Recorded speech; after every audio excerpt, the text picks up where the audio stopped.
My sister has a sketchy history with men.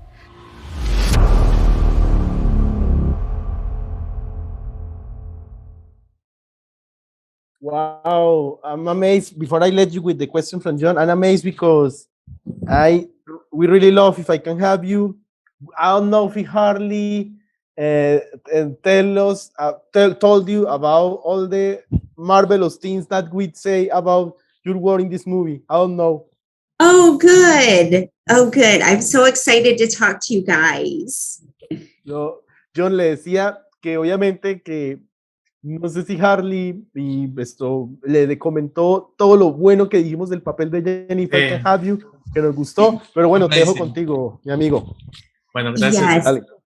Gracias, yes, Harley was a lot of fun to work with. He's an experienced actor, and he really understood that he needed to be scary, but in a somewhat funny way. And I think that he really embraced that and understood that we were trying to make something that seemed more serious than what it really was. But at the end of the day, it's funny. And I thought he did a really good job at portraying Greg in that scary but funny, ridiculous way. He's scary and funny. I don't know how he do it. Jhon, right. Aquí resumiendo. All at the same time. Yeah. Que Harley es increíble, resumiendo, ¿no? Cómo logró dar miedo y a la vez dar risa en el papel. Obviamente, tú dale, continúa, pero estamos hablando de eso, que a ella le encantó el papel de Harley. Wow, sí, de hecho, es increíble. Bueno, vamos a hablar más adelante de ello. Yo quiero empezar por un cortometraje que yo lo vi por fragmentos, no tuve la oportunidad de verlo completo debido a que yo creo que está en festivales aún, siendo del 2019, que yo sé que Romeo Keiran, sí, es el director y pues es muy amigo de Tennille, es A Wonderful Day. Yo quiero preguntarle sobre no solo haber participado en una historia con una trama increíble sobre la vida, sobre lo que el ser humano, pero te pregunto si sobre qué mensaje o enseñanza te deja esta historia, esta película, podría decirse, porque ya son de 40 minutos. Okay, Jhon has tried to watch A Wonderful Day. Only we can find it on pieces because we know it's still on festivals. That makes us happy. So, starting back in this point, what are the teachings that led you working in this, not a short film, it's almost a movie, 40 minutes, that tells about life itself. Tell us about A Wonderful Day. Yes. So A Wonderful Day was actually made by a filmmaker that now lives in Chicago, Illinois. His name is Romeo Katernukian, and he is actually from India. So I really enjoyed working with him as an international filmmaker. And I definitely think the stories that he tells are more wholesome. And so A Wonderful Day is a beautiful story about a restaurant owner that tries to help people in the community. And he has this one employee that realizes that they are wasting a lot of food. And at the same time, there are people in the community that are also hungry.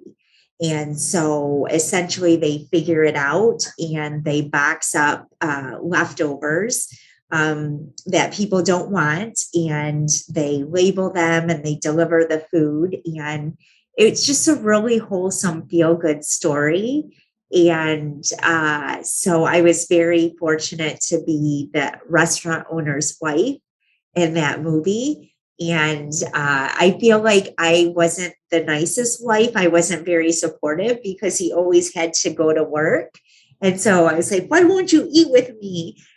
So I maybe wasn't the nicest wife, but I still liked the role and what the movie was about, because it really did try to fix a problem with something that's already existing, which is the wasted food. So I think Romeo did a really good job. And then he followed up with a second movie that's called Mary.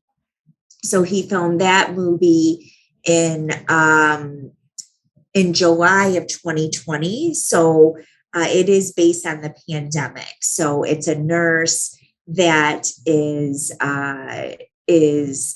sacrificing her health and her time with her family in order to support patients with COVID. So that one is called Mary. I think it's on YouTube. If not, it was on Amazon Prime there for a while. But same writer director Romeo from India, but he tells very wholesome stories, and that's another good one if you haven't seen it yet. In fact, I asked my friend Jhon to ask you because we know you tell us about Mary, and you also appear in here. So tell us about your experience, and it's beautiful. I haven't seen A Wonderful Day, and now my heart is warmed. What a beautiful message! Oh my God!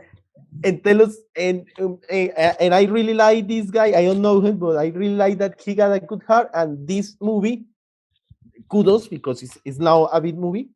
Got also a beautiful message. Tell us about Mary. Yes. So Mary is the nurse, and she's the lead, and basically she's working a lot and sacrificing a lot. And my role is Dr. Kate, and essentially I'm one of the doctors there at the hospital with her, and trying to encourage her to go home and to not forget about her family as well. So I think Romeo was very supportive because we had such a good experience with A Wonderful Day that they then tried to find a role for me and Mary. So I was very thankful to have two projects with that team. De hecho, lo que decían, lo que pude comprender es increíble, gracias Andrés también. Hay una historia que me pareció interesante porque estar, delante de la cámara y estar como en voz-off, como una operadora de llamada, el de Holden Family Plan, que se me hace similar al filme de Call Babylon, de nuestra querida amiga Aisha Jebali, que es sobre ese estilo de historias turbias. Entonces yo te pregunto sobre cómo es personificar a alguien de una operadora y bajo qué estándares pudo poder experimentar ese proceso. Okay, crazily, we have like people that had worked in roles in very disturbing movies about call operators, and you are one of them, of course, with the Holden Family Plan. So, of course, we send a big hi to Aisha Valley and to Patricia Talman. They were some of the actresses that had played the call operators in these very, very disturbing subjects. Tell us more about, working with your voice, working this kind of project. Tell us.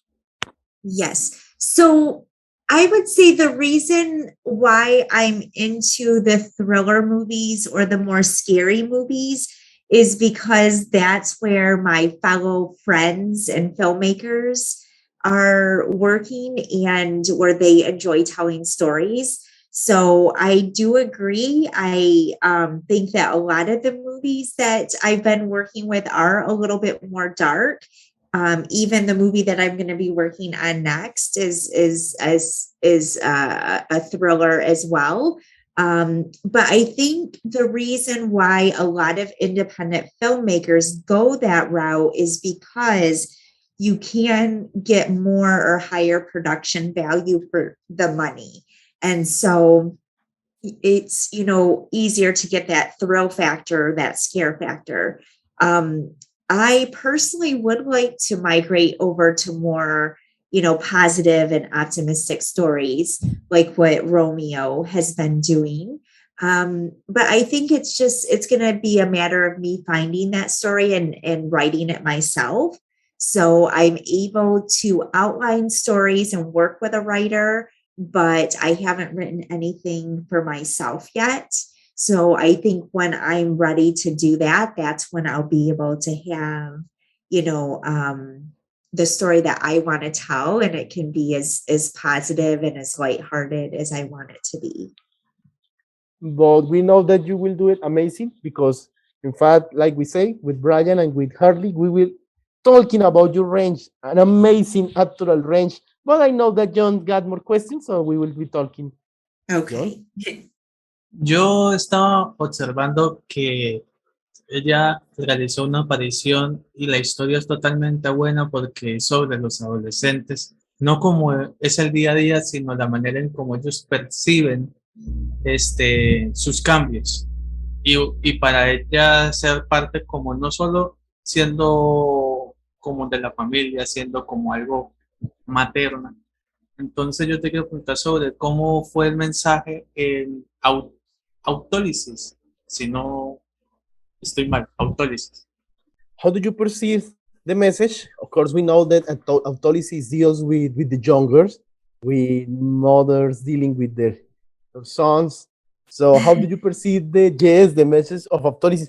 Believers, we in this channel showcase short films, movies, and in fact, I asked Jhon before the interview because she told me about yourself, and I told her we will be asking only about if I can have you. She said no, I want to talk about their whole career. So tell us. And yes, one of the amazing, the favorite actress from Jhon appears here, Calhoun Coiney. Jhon loves her. But tell us more. Tell us more. Got it. So it really all started in 2016. I was in my first short film and I really liked it. And so then in 2017, I started a business in America. It's like an LLC or a limited liability company. And so that's called Tennille Productions. And so then in 2019, I wanted to expand my portfolio and try different genres. So that's really the year that Autolysis and Entropy were produced. And those are both short films that are more in the LGBTQ, genre or community. And so then I even had one that's very religious. And actually my brother was the writer and director of A Full Glass. So if you look on my webpage, thefilmchick.com, and you go to the projects there, that's where you'll be able to see them all. But A Full Glass was extremely wholesome. I just had a small role as the nurse, but I was a producer on that for my brother, and he had a small role in the movie. We basically walked down the aisle of a hospital together, so that was pretty fun to have that one clip with him. But he surprised me. That one. It was really about a young girl that helps a boy that's kind of out of place, and years down the road their paths cross again, and then he helps her out. So it's another really good story, a feel-good story, a good human story. And what made it really special at the end is the ending credits. My uncle, which has since passed, sang Amazing Grace, and we just happened to have that on a DVD. And so our editor was able to make it into an MP3. And so the credits are actually rolling to my uncle's voice singing Amazing Grace. So that one was really special. And then other than that, I've done a couple of documentaries as well. One is called Reach Up. That's not on the website, but it was a really meaningful project with people in Detroit at a place called Detroit Rescue Mission Ministries. And it's basically the largest provider of homeless services in Michigan. And so we worked with people to understand, what is their process from getting people off the streets and independent and free of drugs. So that was a really good one. And then I also did a documentary in America. They are legalizing medical marijuana. And so we did a documentary about a small town that had some buildings that, weren't really operational. So they had to tear them down to build some new facilities for that. So yeah, I feel like it's been a wide range. I enjoy it all. So now I think it's really just trying to figure out where is my audience as a producer, so that way I can, build upon that. As an actress, though, I want to do as many projects and be as many different people as I can be, because I think that's the great thing about being an actress is you can be different things. And so that's why I like the diversity is in the acting. Tú sabes muy bien que ella es productora, ¿no? Sí, Autolysis, que por cierto, ya sabe que sale Calhoun, sabemos que la adoras. Jhon, es que es increíble porque Autolysis y Entropy, ella los produjo y son para la comunidad LGBTI, pero ella también produjo, creo que se llama, ya te digo, A Full Glass. Hombre, es una locura porque esto es más religioso, pero si lo ves, es spoiler. Aparte que ella trabaja el hermano, creo que el guión es del papá, incluso el tío es el que canta al final Amazing Grace, o sea, es una locura ese proyecto. Y ella tiene 2 documentales que no aparecen, ni siquiera en los créditos, pero los hizo. Ella hizo incluso un documental sobre, bueno, y acá incluso un saludo a nuestro amigo, aquí tú me corregirás, Esteban Orozco, ¿no? Él hizo obviamente Canábica. Pues ella hizo un documental sobre el uso de la marihuana medicinal. Le diré a Tennille, ¿no? Obviamente lo de Esteban, ¿no? Haz la pregunta. Before Jhon asks the question, wow, I'm amazed because we had the opportunity to interview Esteban Orozco. He's one of the best screenwriters and directors in Colombia, and he did a series called Canábica that is about also the use of the marijuana in a medicinal state. You know that this subject is always be controversial. Yes. So, and you're a force of nature because you did this LGBT, but you did this religious, but no. Oh, wow. Jhon got more questions, but wow, Tennille, that's amazing. Yeah.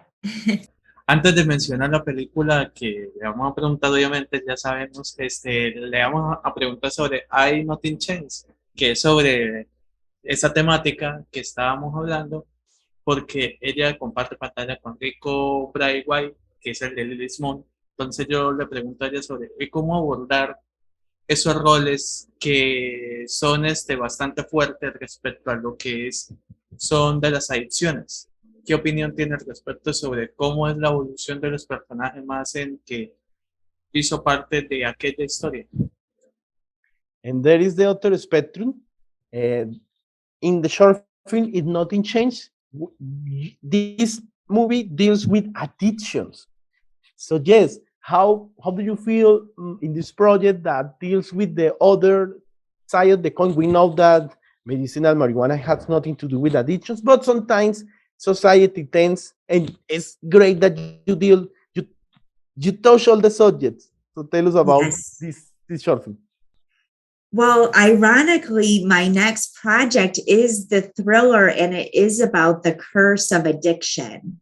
And so I do think that is something that is big in society. Especially America is dealing with a lot of that. So we're not referencing so much the medical marijuana in Chasing the Ghost, but it is a thriller that, really does address it, but not in a typical way of, a drama where you're seeing what the family is going through. And there's been, some really good stories, on that. But this is more like a horror, kind of like keeping people, like scaring them, not to do drugs. So I do feel like it's something, that, needs to be confronted in a very real way. But I do feel like the medical marijuana, personally, I think,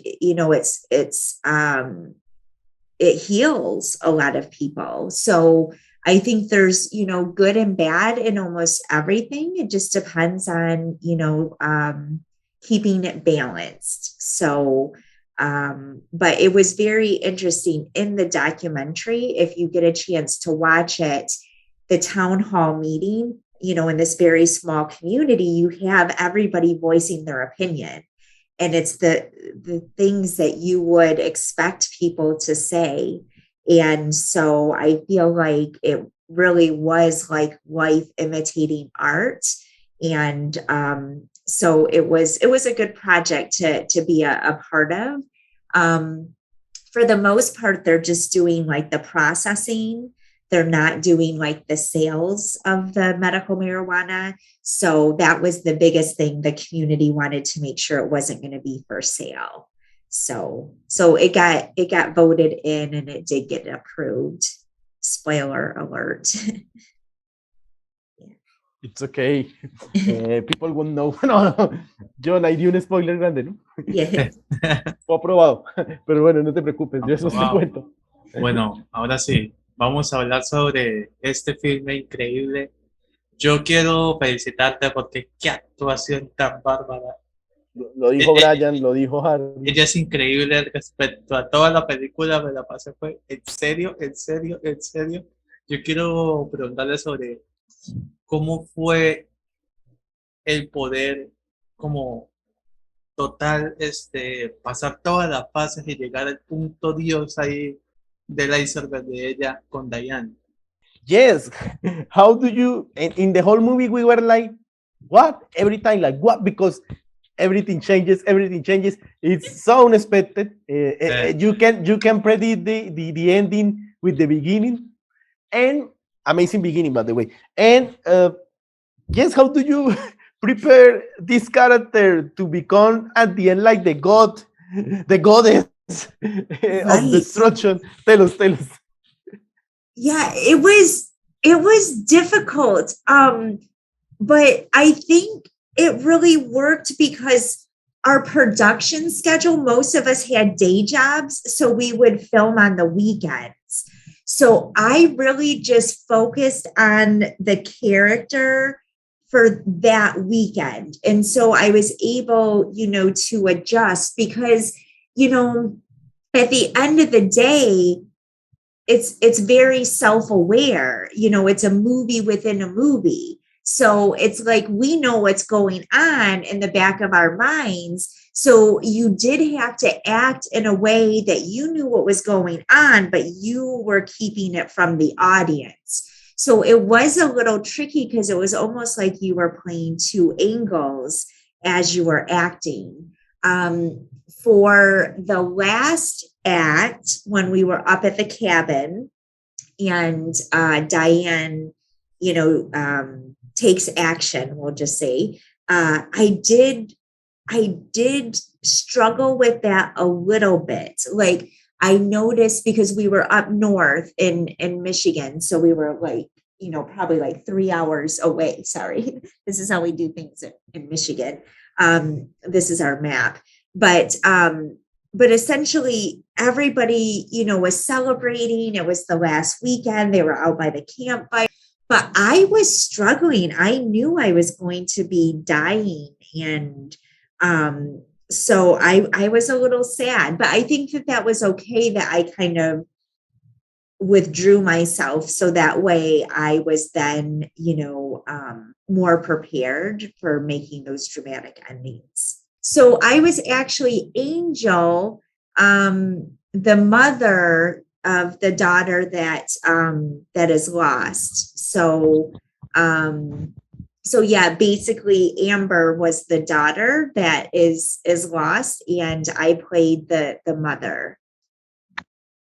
Yes, in fact, first sorry, my internet broke down, but I'm here. And second, Tennille was one of the projects more anticipated because we talked with Harley before he premiered. Then we did like an homage when it was premiered with Jan Birch. But you can tell us more about Telltales. Go ahead. This is one of our beloved. We love, and in fact, Oh, yes. we are expecting from Benito Sol. But continue. Yeah, no, I really liked Tale of Tales. So I was in episodes 2, 4, and 8, and I played the mother of Amber, which was the stripper that is missing. And so it was a really fun project. It was one of those projects that got started and they had the first 4 episodes filmed, and then the pandemic came. So then they had to wait to film the other 4 episodes. But I was happy to see that they got it done. I think it was really good quality for an independent series. And it's my understanding that it's actually up for Emmy nomination here in Michigan. So and the IMDb reviews are very good. So I feel like Harley has a winner there. And I wish they would do a second season so we can find Amber. I want a second season. Harley told us, so it's no spoiler. Second season is coming. Good. Okay, good. Well, hopefully Angel is still in the story because I really enjoyed working with that team. Yeah. And as a final, the camera is yours. Please send a hi to Colombia, to wherever you want, to the channel. Invite people to watch If I Can Have You. If you got 2 names, another project, go ahead. The camera is yours. For us, it's a thank you. Okay, great. So If I Can't Have You is now streaming on 11 different platforms. The easiest to find it on would be Amazon Prime or Apple TV, but it's also on Xbox and Vimeo on Demand, YouTube, Comcast, Dish, and DirecTV. I'm sure there's 1 or 2 more, but I can't remember. So check it out. It's less than 90 minutes, and it's a thriller that's more like a dark comedy. It doesn't take itself too serious, but you're always going to be wondering who's good and who's bad. So it's definitely a fun watch, an easy watch. And other than that, I am working on 3 other projects right now. So I talked a little bit about Chasing the Ghost, which I would say that's the biggest project I'm working on. We're going to be filming that in July. And that's basically about an ER doctor that is addicted to drugs and is cursed by a sinister force that he must stay high or his loved ones will die. So it's very intense. Yeah. So that one I hope will come out in October, and that will be distributed by Homestead, which is the same distribution company of Tale of Tales. And other than that, I'm working with a filmmaker in Michigan, and we're working on Miss Rainbow Magic. And that's an urban film about a young lady that wants to improve her quality of life. So we're about halfway done filming that. And then I also am helping produce and also a small acting role in a short film called Dominus. And the only reason I bring that up is because The Exorcist clips that you were showing previously, it's not a fan film, but there's definitely a lot of branding. So actually on May 22nd and 23rd, I'm going to be going to Washington, D.C. to film where the staircase was, where he fell out of the window and went down the stairs. So I'm going to be a jogger, and I find a body at those stairs. So we're driving about 9 hours from Michigan to go get that one shot. but I thought it was worth mentioning, even though it's just a short film, it's still got a lot of production value. And the director is from LA. The writer-director is from LA. His name is Dark Hoffman, if you want to look him up. But he's got dozens of Hollywood IMDb credits, like Thor and Planet of the Apes, so he's got some pretty big movies on his credits.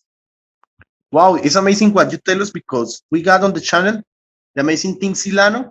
He is the one that edited Dominion, the prequel from The Exorcist, and now you tell us this. Wow. Oh, I did not know that. Okay. But yeah, so I feel like I'm getting surrounded with more and more serious filmmakers. So I do like working in Michigan because this is where my family is at. And in this digital world, we can really make movies anywhere. But I do hope to keep meeting people like yourselves, outside of the United States. I feel like I'm a very global person. I do want to find a global audience. So I do work a lot globally with my day job and, have worked a lot, in Brazil and China and Germany. And so I do appreciate just, everybody in the world, not just the United States.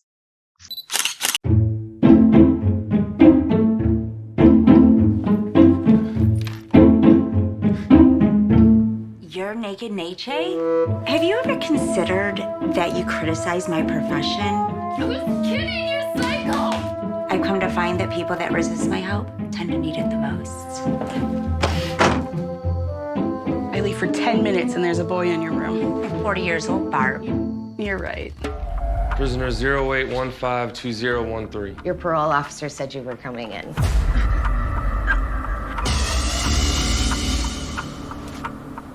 There are a ton of crazies in the world and they all want you. Too bad none of you can have me. You're hurting me. You so much as look at me. Look who it is, the prodigal psycho. I want you so bad.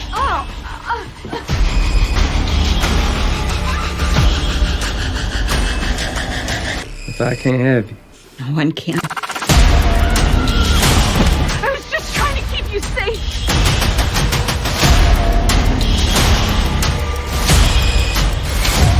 My sister has a sketchy history with men.